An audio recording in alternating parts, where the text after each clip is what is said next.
sumber internet, yaitu dari ChatGPT dan Google, dan ada juga dari sumber buku, yaitu di sini kami akan menjelaskan materi mekanika kuantum dan bilangan kuantum. Sebelumnya, perkenalkan, nama saya Raffi. Saya Gabiza Majuna. Nama saya Nazda Mulia Kamila dari absen 21. Saya Diali Pramesti absen 11. Saya Selina Zulfikar dari absen 26. Kita melanjutkan pembahasannya lebih lanjut atau lebih dalam, kita akan mengenal salah satu tokoh yang menjadi pelopor pertama dalam mekanika kuantum, yaitu Werner Heisenberg. Adalah seorang fisikawan dari Jerman yang menjadi salah satu pelopor utama dalam mekanika kuantum ini. Salah satu kontribusinya yang paling besar adalah ketidakpastian Heisenberg pada tahun 1927 yang menyatakan bahwa mustahil untuk mengetahui posisi dan momentum suatu partikel secara bersamaan dengan presisi terbatas. Setelah kita mengenal salah satu tokoh, saya akan menjelaskan pengertian mekanika kuantum. Mekanika kuantum adalah cabang fisika yang mempelajari perilaku partikel atau yang tidak dapat dijelaskan oleh fisika klasik. Partikel dapat bersifat seperti gelombang, mengalami superposisi dan tunduk pada prinsip ketidakpastian. Jadi di sini atom itu tidak memiliki sifat yang pasti. Jadi adanya mekanika kuantum ini kita akan menjelaskan sifat atom itu gelombang atau ada sifat yang lainnya.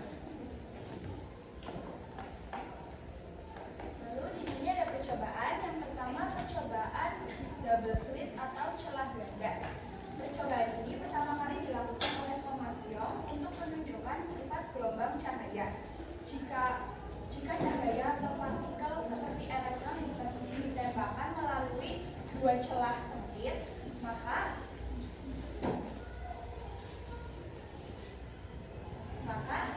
pola interferensi atau pola terang dan gelap akan muncul di layar belakang celah. Ini menunjukkan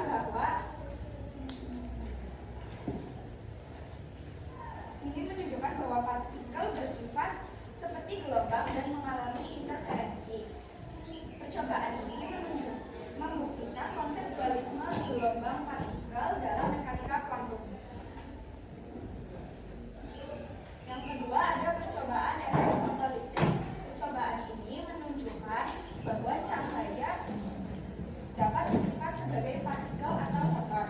Ketika cahaya dengan frekuensi cukup tinggi menyinari logam, maka elektron akan terlepas dari logam tersebut. Einstein menjelaskan fenomena ini dengan hipotesis bahwa cahaya terdiri dari foton dengan energi E sama dengan H, di mana H adalah konstanta Planck dan F adalah frekuensi cahaya. Jika energi foton lebih besar dari fungsi kerja logam, elektron akan keluar dengan energi kinetik tertentu. Percobaan ini mendukung teori kuantum cahaya dan menjadi dasar bagi pengembangan teknologi seperti sel surya. Selanjutnya ada kelebihan. Kelebihan dari teori atom mekanika kuantum yang pertama yaitu dapat mengetahui di mana kebolehjadian menemukan elektron. Jadi pada mekanika kuantum elektron tidak bergerak pada lintasan tetap seperti model atom klasik, melainkan memiliki kemungkinan untuk ditemukan di suatu daerah yang disebut orbital. Orbital ini menggambarkan distribusi kebolehjadian posisi elektron di sekitar inti atom. Yang kedua yaitu dapat menjelaskan posisi elektron saat mengorbit. Pada mekanika kuantum menjelaskan bahwa posisi atom saat mengorbit tidak sama seperti planet mengelilingi matahari, tetapi atom berada pada orbital dengan tingkat energi tertentu. Yang ketiga dapat mengukur perpindahan energi eksitasi dan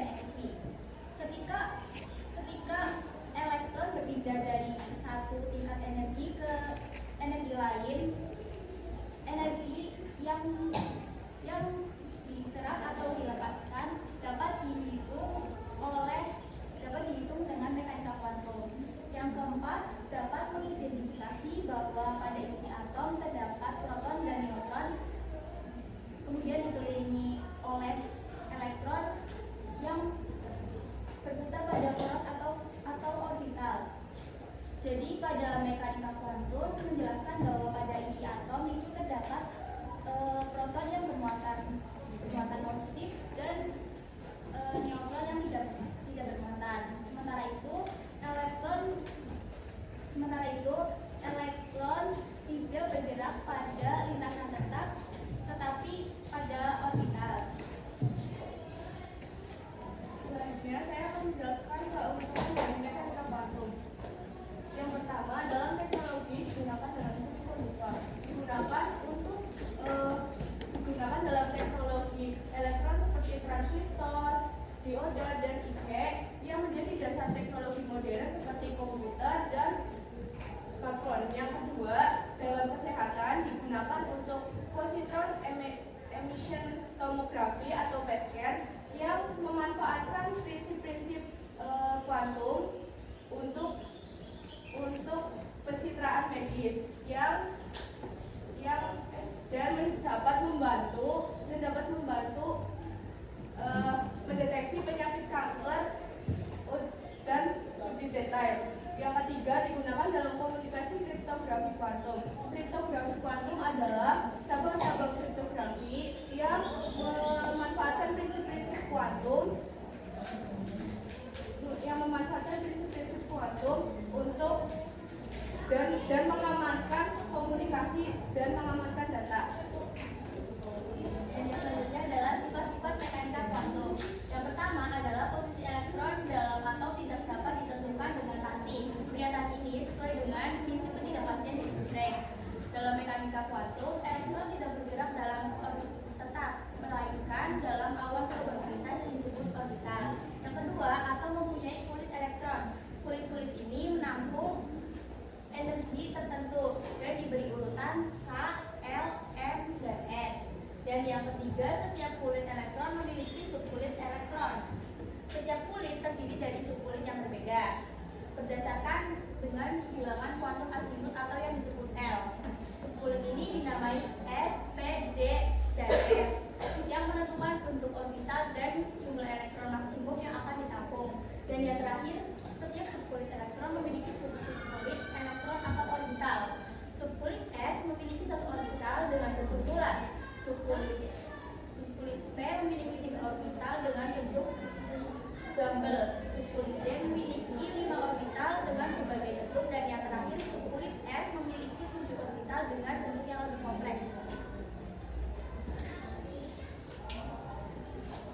Ini menentukan elektron valensi dan menua. Elektron valensi itu bagian terakhir dari konfigurasi elektron. Di sini contohnya 26 Fe dengan bilangan Augauxnya AR, 2 elektron dari subkulit 4S, 6 elektron dari subkulit 3D. Nah, 6 elektron dari subkulit 3D kan termasuk subkulit terakhir. Jadi, 6 elektron dari subkulit 3D termasuk elektron valensi.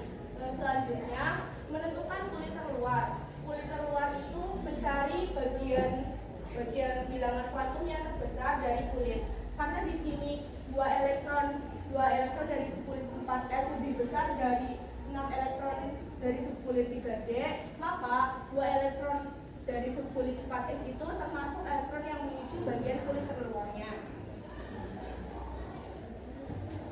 Dan yang selanjutnya adalah bilangan kuantum. Untuk menyatakan posisi atau alamat elektron menggunakan bilangan kuantum. Bilangan kuantum adalah bilangan yang menunjukkan kedudukan elektron. Bilangan kuantum terdiri dari 4. Yang pertama, bilangan kuantum utama, bilangan yang menyatakan energi utama, tingkat energi utama suatu elektron. Yang kedua, bilangan kuantum azimuth atau bilangan yang menunjukkan subkulit S, P, D, F. Dan yang ketiga, bilangan kuantum magnetik atau bilangan yang menyatakan jumlah orbital. Yang keempat, bilangan kuantum spin, bilangan yang menyatakan arah rotasi elektron.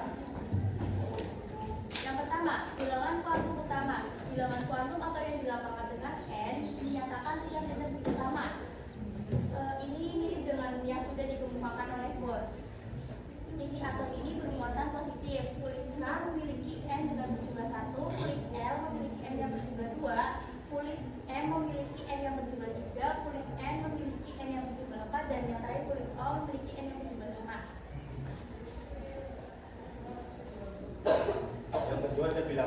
azimut. Bilangan kuantum azimut bisa disebut sebagai L, menunjukkan subunit S, P, D, dan F pada suatu atom. Yang pertama, subunit S nilai L-nya itu 0, subunit P nilai L-nya 1, dan subunit D itu nilai L-nya 2, subunit F itu nilai L-nya 3. Dan pada tabel berikut, kulit K atau N memiliki satu macam subunit yaitu 1S, dan yang kedua L atau N sama dengan 2 yang memiliki dua macam subunit yaitu 2S dan 2P. Yang ketiga subunit M atau N sama dengan 3 memiliki tiga macam subunit yaitu 3S, 3P, dan 3D. Yang keempat yaitu kulit N atau N sama dengan 4 memiliki subunit 4 macam atau lengkap yaitu 4S, 4P, 4D, dan 4F. Yang kelima ada kulit O atau N sama dengan 5 yang memiliki jenis subunit 4 macam atau lengkap yaitu 5S, 5P, 5D, dan 5F, dan seterusnya. Jadi pada tabel berikut yang memiliki 4 macam subunit atau lengkap itu N dan O, S, F, S, P, D, F. Selanjutnya yaitu bilangan kuantum magnetik. Bilangan kuantum magnetik menyatakan jumlah orbital yang menyusun subunit dan orientasi dari orbital tersebut. Nilai dari bilangan kuantum magnetik itu tergantung pada bilangan kuantum azimut, yaitu seluruh bilangan bulat mulai dari negatif L sampai dengan positif L. Jadi di sini untuk subunit S, L-nya adalah 0, sehingga bilangan kuantum magnetiknya adalah 0, maka artinya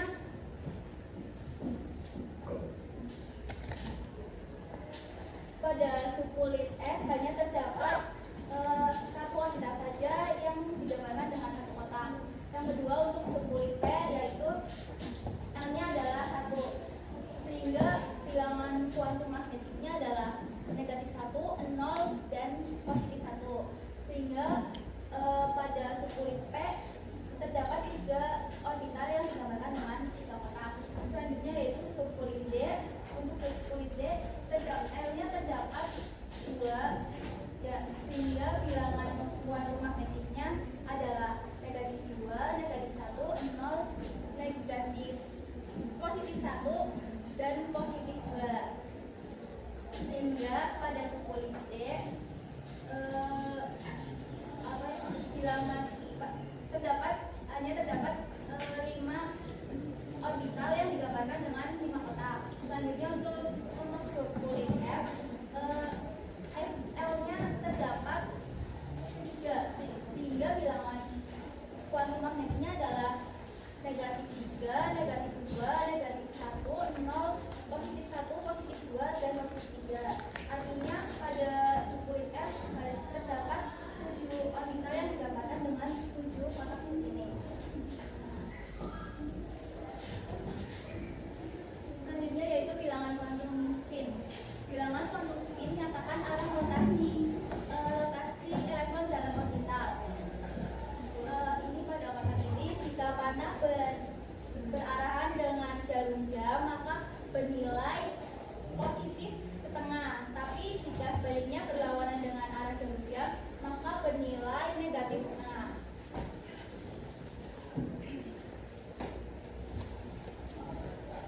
Soal yang pertama yaitu suatu atom Y mempunyai bilangan kuantum elektron terakhir S sama dengan 3, L sama dengan 1, dan F sama dengan 0. S sama dengan setengah plus setengah, tentukan nomor atom tubuh Y. Ini diketahui di soal pertama. N atau dan L bilangan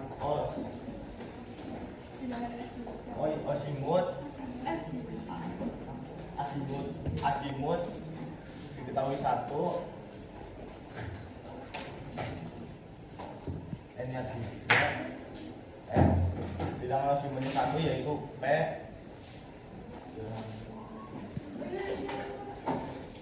M atau magnetik yaitu 0.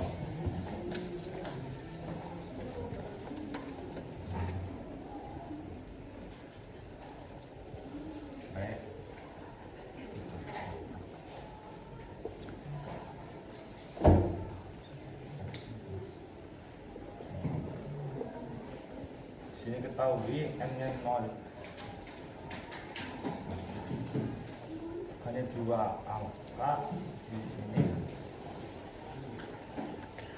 karena ke atas jadi plus.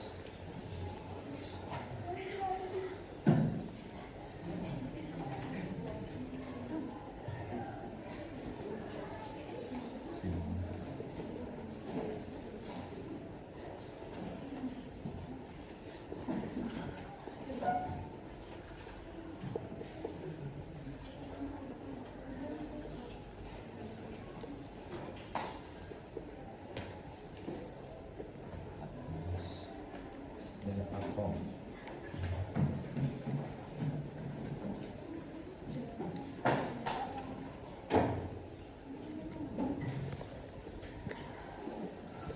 Yaitu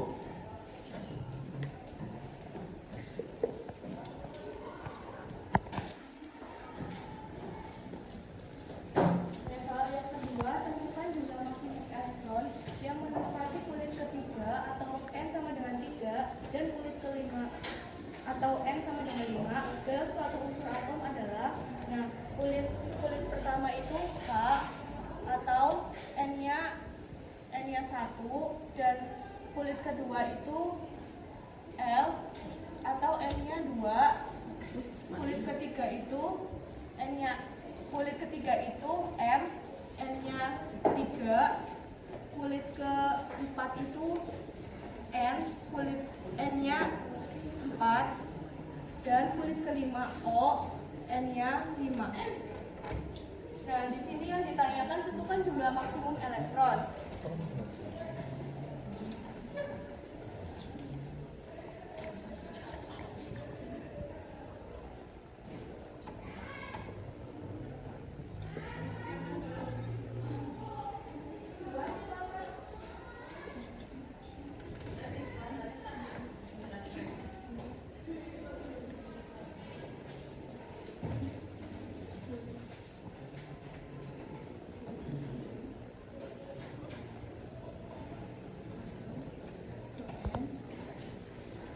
Jumlah maksimum elektron pada setiap kulit utama atau ke N dengan persamaan 2N kuadrat. Karena di sini yang ditanya kulit ketiga, di sini kulit ketiganya kan M. M dengan N-nya 3, sehingga jumlah maksimum elektronnya itu 2 dikali 3 kuadrat sama dengan 18 elektron. Nah, selanjutnya yang ditanya itu kulit kelima. Kulit kelima kan O. N-nya 5, sehingga jumlah maksimum elektronnya itu 2 dikali 5 kuadrat sama dengan 50 elektron. Jadi, jumlah maksimum elektron yang menempati kulit ketiga itu 18 dan jumlah maksimum elektron yang menempati kulit ketiga itu 50.